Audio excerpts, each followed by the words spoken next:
Pessoal, nós estamos gravando esse vídeo aqui, é o vídeo do nosso vlog lá, Prepare Comigo, que é o estudo preparação do estudo para o devocional no livro de Salmos que nós estamos fazendo como igreja. Nós gravamos uma live, a live era para ter sido ser lançada aí depois, né, ficar aí no YouTube, mas o vídeo tá sem som, então tá até lá a live lá, mas tá sem som. Então nós vamos gravar aqui um pedaço de alguma coisa para a gente poder falar aquilo que a gente falou de forma resumida aqui, certo? O que nós estávamos falando aqui é a maneira como nós fazemos o nosso estudo para os nossos estudos que nós vamos ministrar na igreja, certo? Na nossa comunidade aqui. É um caminho para você também, tá certo? Nós temos 2 vídeos já gravados aí no ao vivo aí que nós gravamos. Tem a playlist aí, você pode olhar depois. Nesses vídeos aí, a gente comentou aí sobre algumas coisas. E eu disse na live ao vivo que esse vídeo aqui era para ser o primeiro vídeo. Então ele está regressivo, na verdade, porque ele deveria ser o primeiro. Eu já tinha gravado os outros e na live eu comecei da onde a gente estava ministrando o estudo. Então a razão é essa. Tá? Eu estou gravando esse vídeo aqui, ele vai estar aí marcado para vocês aí, vlog 3, mas na verdade ele deveria ser o primeiro, tá bom? Mas vamos seguindo vamos começar do começo, como diz, né? Primeira coisa que a gente faz aí na questão de preparar o estudo é o material, certo? Você como líder, você como obreiro, como pastor, você deve ter um material lá. Eu disse aqui para vocês que eu trabalho aqui, escolho no caso do devocional que nós vamos fazer com a igreja, no sentido de incentivar a igreja a estudar, a ler a Bíblia, nós começamos a fazer o devocional do livro de Salmos. E paralelamente nos cultos de terça-feiras, nós também estamos fazendo o estudo no livro de Salmos, que vai ajudar os irmãos nesse devocional que eles estão fazendo, certo? Vou virar aqui para vocês verem. Eu disse, como que a gente começa esse trabalho, como que a gente desenvolve esse trabalho? A gente faz a leitura do livro, certo? Lemos o livro, no caso, o livro que você vai fazer o estudo nele.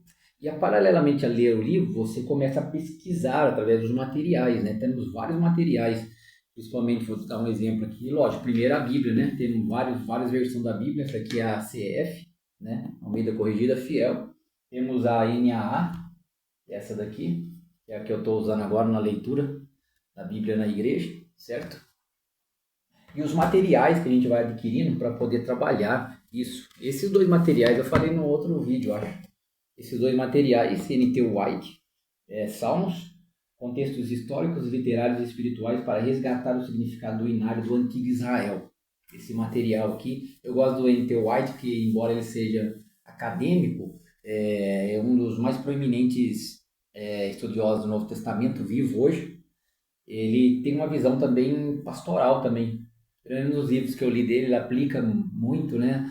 Assim, as questões que ele coloca que no academicismo seria mais pesado de entender, ele consegue aplicar. Então esse livro aqui eu tinha pesquisado ele e gostei muito, estou gostando muito, estou lendo, na verdade, para poder nos auxiliar. Depois comprei esse daqui, Comentário Bíblico Bica, certo?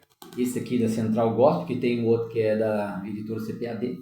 Então, esses comentários e outros comentários, certo? Eu sempre digo o seguinte, pessoal, a linha do comentário vai depender, né? Se você vai ministrar numa igreja, vamos pôr nós assembleianos, né? Você vai ministrar na sua igreja, você como líder, como obreiro, você precisa tomar cuidado daquilo que você vai ministrar, se não confronta com aquilo que a visão da sua igreja tem, né? A gente sabe que existe aquela discussão que para mim hoje se tornou irrelevante, que é a questão de arminianismo, calvinismo, certo? Essas questões já são discutidas há mais de 2000 anos, ninguém chega a ponto nenhum e continua sendo discutido. É legal para quem gosta dessas questões. Não é o meu foco é pastoral. Então, meus estudos é visão pastoral, as minhas mensagens têm a visão pastoral, então é essa a minha visão. Nesse objetivo, eu uso os materiais. Se você está começando agora, seria importante que você, na sua denominação, deve ter alguma editora. Nós, assembleianos, temos a editora CPAD, a mais conhecida, né? e existem outras denominações e tem as suas editoras também. Seria importante que você adquirisse os materiais, os comentários dessas editoras, porque com certeza elas vão estar dentro da linha de pensamento da sua igreja no que diz respeito à administração de estudos na sua igreja. Se você for estudar em casa, pesquisar tal, aí é uma outra questão, você vai usar outros materiais, até mesmo para comparar, isso é sadia e importante, tá bom? Mas ainda se você não tem essa habilidade de separar as coisas, seria importante que você adquirisse materiais para que pudesse te ajudar no estudo na sua comunidade, certo? Então, para que você evite confronto, dificuldades, problemas ali, então eu estou te dando uma orientação, certo? Então vamos lá, temos os comentários aqui. O comentário, pessoal, tem um comentário simples e barato, e tem outros mais caros. O comentário não é barato, é caro, né? Tem um comentário Moody, deixa eu pegar para vocês verem aqui.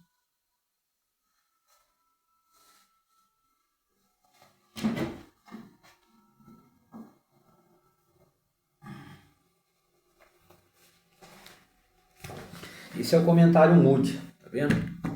Esses dois aqui. O Moody, aqui, ó, são 2 volumes. Volumes azul é o volume Novo Testamento. E esse aqui, de Gênesis a Malaquias, é o vinho, que é o Antigo Testamento. Esse comentário não é um comentário caro, é um comentário barato. Eu acredito que ele vai te ajudar, certo? Se você não tem muita grana para poder investir agora no momento, você compra um comentário mais barato que vai te auxiliar. Agora, deixa eu dizer uma coisa para você. Um comentário só não supre a sua necessidade, porque um comentário só não tem tudo. Cada comentarista tem uma direção, uma visão quando ele vai preparar o seu comentário, ou os organizadores do comentário, certo? Então, um comentário não vai te ajudar, tá bom? Você precisa de vários comentários.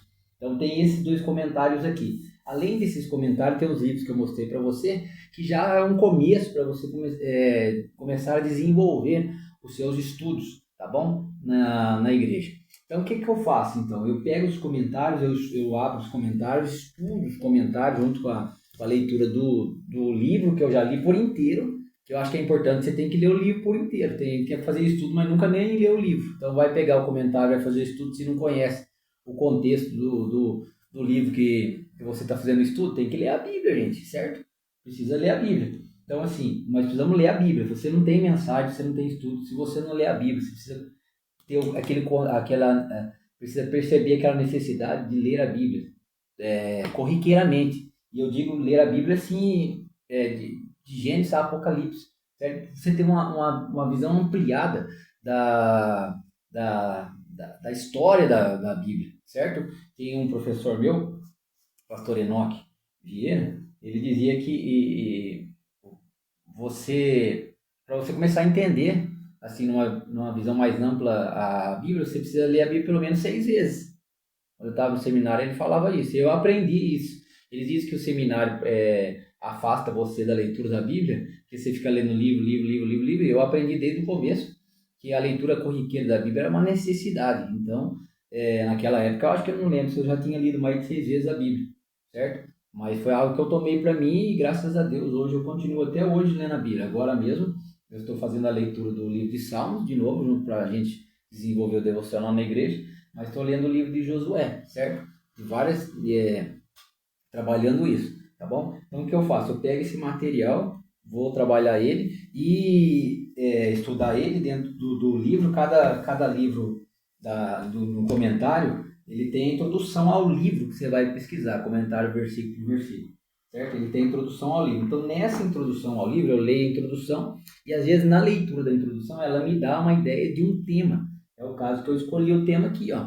Coloquei o tema aqui. Olhando a vida através da janela dos Salmos.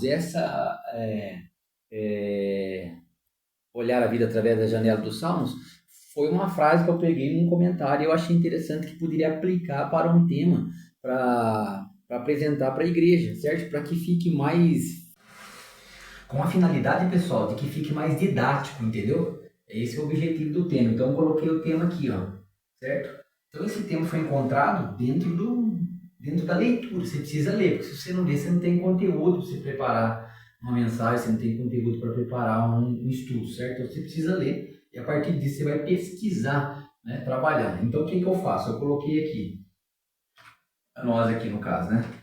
Vamos ver se vai aqui. Ah lá foi. Eu fiz uma divisão quíntupla do livro. Onde que eu encontrei as divisões quíntuplas do livro? Todo mundo sabe, né? Que o Salmo 150 Salmo, ele tem 5 livros dentro do livro de Salmos, né? Que são divididos, que foram elaborados, né? Compilados, vamos dizer assim. Dentro dessa divisão que ele tem, eu parti da ideia de que essa informação seria importante. Como que eu parti dessa ideia? Porque cada comentário que você vai ler, vai estudar, você vai encontrar na introdução de cada comentário, o comentarista apresentando essa divisão. Quando você pega uma informação que está sendo falada em vários comentários, ou em vários livros, é sinal que aquela informação é relevante e ela é importante de ser transmitida, certo? Então, eu entendi como relevante e peguei essa informação. Então, peguei essa observação, anotei no meu estudo, certo? Coloquei aqui o início do estudo, aqui escrito aqui, ó. Esse estudo foi elaborado para ser ministrado para a igreja nos cultos de ensino. Portanto, o seu objetivo é pastoral e não acadêmico. Em nosso trabalho, procurei desenvolver a pesquisa de estudo observando a divisão quíntupla do livro. Então, coloquei aqui a divisão quíntupla, né? O livro 1, que vai de Salmo número 1 até o Salmo número 41. O livro 2, que vai do Salmo 42 ao 72. O livro 3, que vai do Salmo 73 ao 89. E o livro 4, que vai do Salmo 90 ao Salmo 106. E o último livro, o livro 5, que vai do Salmo 107 ao Salmo 150, certo?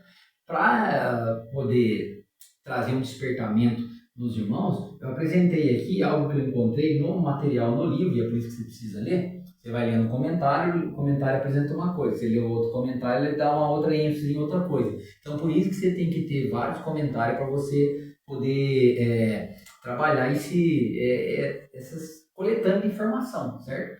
O que é interessante? Em cada livro, em cada final de cada livro, dentro do livro de Salmo, que são 5, dividido aqui no quíntuplo, né? Ele tem uma doxologia, que é uma canção de louvor a Deus, certo? Doxa, glória, né? Logia, palavra, certo? Então, cada um deles tem uma doxologia, uma canção de louvor a Deus. No Salmo 41 e 13, nós temos uma doxologia. A gente pode até olhar pelo menos ele aqui, né? Esse vídeo aqui era para ser mais extenso, mas como não deu certo o outro lá, o outro vídeo ao vivo, estou gravando isso aqui só como um apoio, certo? O Salmo 41 tem uma doxologia. Olha só o que ele diz, versículo 3 aqui. Bendito seja o Senhor, Deus de Israel, de século em século. Amém e amém. No final do segundo livro, Salmo 72, versículo 18 a 20, também temos uma doxologia, certo? Salmos 72, do 18 ao 20, quer ver? Ó? Uma canção de louvor a Deus. Ele vai dizer aqui, ó. Bendito seja o Senhor Deus, o Deus de Israel, que só Ele faz maravilhas. E bendito seja para sempre o seu nome glorioso. E encha-se toda a terra da sua glória. Amém e amém. Então, essa doxologia, canção de louvor, ela está presente em cada final de cada um desses 5 livros que nós encontramos nos 150 salmos, certo? A outra doxologia do livro 3 está no Salmo 89, versículo 52, você pode olhar depois aí. E a outra está no Salmo 106, versículo 48. Quando nós chegamos no quinto livro, que é o do Salmo 107 ao 150, nós temos a doxologia no final do quinto livro. Porém, os estudiosos vão dizer que o Salmo 150 é uma doxologia do quinto livro, mas ele também é uma doxologia de todo o saltério, ou seja, do Salmo 1 ao Salmo 150. Assim como ele diz que o Salmo 1 é um salmo introdutório do saltério, o Salmo 150 é a doxologia final do saltério, certo? Então, isso aqui é algo que eu considerei importante. Algo também que é interessante a gente observar é que nós temos no Salmo 14 e o Salmo 53, que são salmos repetidos, certo? Uma pequena leveza de mudança de alguma coisinha ali, mas é o mesmo salmo se você for olhar. Os estudiosos vão afirmar que isso acontece pelo fato de que esses salmos fizeram parte de coleções separadas em estágio anterior à compilação dele. Essa compilação dos Salmos, segundo eles vão dizer, ela deve ter acontecido mais ou menos entre o ano 1000 a.C. ao ano 600 a.C., tá certo? Talvez mais ou menos nesse período ele vai dizer que houve essa compilação sobre a supervisão do Espírito de Deus, tá bom? Então esse é o ponto. Como que a gente pega essas informações? Essas informações você pega lendo os comentários, estudando os comentários. Em cada comentário tem a introdução do comentário versículo por versículo. A introdução é muito importante para você criar uma introdução também do que você vai apresentar para os irmãos, certo? Então, foi isso que eu fiz, tá bom? Essa introdução que eu dei para os irmãos, essa informação que eu estou dando para vocês aqui, tá bom? Esse vídeo aqui, lembrando que ele é regressivo, ele deveria ser o primeiro vídeo lá. Então, mas a gente já tem 2 vídeos aí do vlog aí, ao vivo aí, você pode olhar aí, depois a gente vai ver se criar uma playlist para ficar mais fácil. Então tá aqui, ó. Aí eu coloquei aqui, né? Seu título, aí eu coloquei alguns aspectos do título, tá bom? No caso aqui, ó, na sua língua original, Tehillim, livro de louvores, né? Quer dizer isso. A tradução grega do Antigo Testamento, a Septuaginta, empregou o termo psalmos no lugar de Tehillim, certo? E a Vulgata seguiu a Septuaginta e chamou o livro de psalmodium, do latim psalterium, um instrumento de cordas. Então essas coisas eu coloquei por quê? Porque é uma pequena introdução, eu fiquei discutindo muito tempo essa questão do título do livro, embora tenha muita discussão se você for olhar nos comentários, nos livros. Só que a questão é a seguinte, para quem você está preparando o estudo? Se você está preparando o estudo para uma aula de escola teológica, é uma coisa, vai aprofundar mais. Se você está preparando o estudo para a escola bíblica dominical, é uma outra realidade. Agora, se você vai ministrar o estudo para a igreja, também é uma outra realidade. No nosso caso, nós estamos preparamos um estudo para ministrar nos nossos cultos de ensino terça-feira. Toda igreja, Assembleia de Deus, tem um culto de ensino padrão de terça-feira, né? Se é uma sede, se é a sede central, se é uma sede setorial, como no nosso caso, nós temos toda terça-feira o culto de ensino, entendeu? Então, nesse culto de ensino, nós temos todo tipo de pessoa em todo nível de conhecimento. Então, a gente, quando vai ministrar, o pastor, o obreiro, ou alguém que é preparado, escalado antecipadamente pelo pastor para ministrar, ele tem que pensar no grupo de pessoas que ele tem. Cada uma está caminhando de um jeito. Eu tenho no meu curso de ensino pessoas que aceitou Jesus há 2 meses atrás. Eu tenho pessoas que já estão há 30 anos, 40 anos servindo o Senhor Jesus.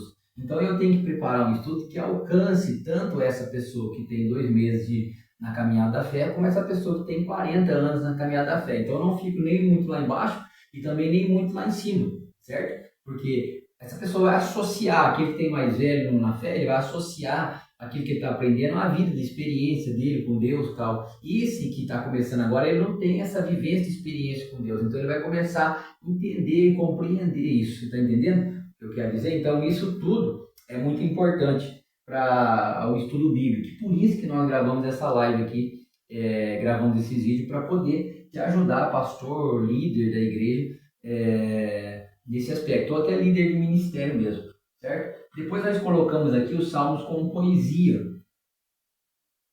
que é um aspecto também que eu achei interessante falar. A poesia da Bíblia é uma combinação sadia de história e interpretação, ação e reflexão. O poder e popularidade de muitos desses textos sugerem que a poesia é capaz de alcançar a essência de nosso relacionamento com Deus. Por que os Salmos é um dos livros mais lidos, é um dos livros que mais as pessoas fazem devocional nele? Por causa de ele ser uma poesia, né? E a poesia tem essa capacidade de despertar a nossa atenção e por isso nos ajuda, né, a alcançar essa essência do relacionamento com Deus, tá bom? Então foi outro aspecto que eu coloquei para a igreja em questão de introdução daquilo que a gente vai trabalhar depois diretamente dentro dos Salmos, como no outro vídeo, no vlog 2 aí, você vai ver aí, falando sobre já o Salmo diretamente, tá? Então a poesia hebraica não se baseia em rimas, mas sim em linhas de pensamento. O hebraico emprega 2 principais características que distinguem sua poesia: Aí ele tem aqui para nós, né? Eu coloquei aqui. Esses pontos eu passei bem rápido, pessoal. Por quê? Porque esses pontos aqui é um pouco pesado. No caso do culto de ensino, a gente vai apresentar, é lógico, no contexto da sua igreja, né? Nós somos assembleianos, então nós estamos falando aqui no contexto da Assembleia de Deus, tá bom? A gente passa essa informação porque entendemos que ela é essencial, mas não nos detemos muito nela, tá certo? Para que não fique cansativo, para aquele irmão que não está muito preocupado com esses termos técnicos, certo? Ele está preocupado que aquela palavra seja aplicada na vida dele, ou seja, o que eu estou ensinando tem que fazer significado para a vida dele no dia a dia, amanhã, na segunda-feira, na terça-feira, na quarta-feira. Como que eu aplico aquilo lá na vida dele? Por exemplo, a gente está falando da história de Moisés, contando a história de Moisés, e está contando, está fazendo uma narrativa. Se eu não aplicar aquilo que Moisés viveu na vida dele para a vida do irmão que vai lá trabalhar na lavoura, que vai trabalhar no comércio amanhã, isso fica meio que no ar para ele. Porque Moisés está diante do mar, toca no mar e o mar se abre. Mas se eu falar só isso e não aplicar isso para a vida dele, que sentido que faz para ele? Ele não tem um mar perto dele. A maioria de nós não tem um mar próximo de nós, certo? Então tem gente que nem no mar nunca foi, não sabe nem o que é um mar, conhece pela internet. Então fica sem sentido, você precisa pegar isso e aplicar. E acho que foi até o Gordon Fee que disse que o mais difícil não é você interpretar o texto, porque hoje você tem um monte de ferramentas para fazer a interpretação do texto, é a aplicação do texto de forma correta. Não sei se foi ele ou foi o Roger Strontetti que disse isso, mas essa é uma verdade. A aplicação é difícil, você conseguir aplicar de modo que não venha ferir a verdade do texto, não venha se desviar daquilo que o texto está querendo dizer. Acho que ele diz que seja a parte mais difícil, né? Você precisa pensar, repensar, pensar e repensar, certo? Então, pessoal, nós temos aqui o acento rítmico, né? Que é a relação harmoniosa de determinadas relações de som. O resultado é um agradável subir e descer da voz, que pode expressar espírito animado, segurança, calma, excitamento, lamentação ou qualquer outra qualidade emocional. A segunda coisa é o paralelismo. O que é o paralelismo? O paralelismo é a técnica ou recurso estilístico e gramatical baseada no equilíbrio de ideias entre duas ou mais linhas. Em vez de rimas, o poeta apresenta uma ideia, depois ele reforça por meio da repetição, variação ou contraste. Aí a gente vai deixar para um outro vídeo nosso, um outro dia, nós vamos falar aqui sobre pelo menos 3 principais tipos de paralelismo, tá certo? Então eu espero você no próximo vídeo aí, tá certo? Se você não assistiu os outros 2 vídeos aí, você pode entrar aí e assistir os 2 vídeos aí, tá bom? Tá na nossa sessão ao vivo aí, do nosso canal aí, você pode acompanhar. Se você quiser se inscrever no nosso canal, se inscreve também, tá bom? Se você quiser entrar se você for querer adquirir os slides, isso aí você precisa se tornar membro do canal, tá bom? Se inscreve no canal e depois se torne membro do canal. E aí você vai receber também os slides. Você pode usar os slides prontos lá na sua igreja. Está tudo pronto aqui, ó. Tudo que você precisa já está aqui. Beleza? Fica assim então, pessoal. Um abraço. Bora para cima. Deus te abençoe.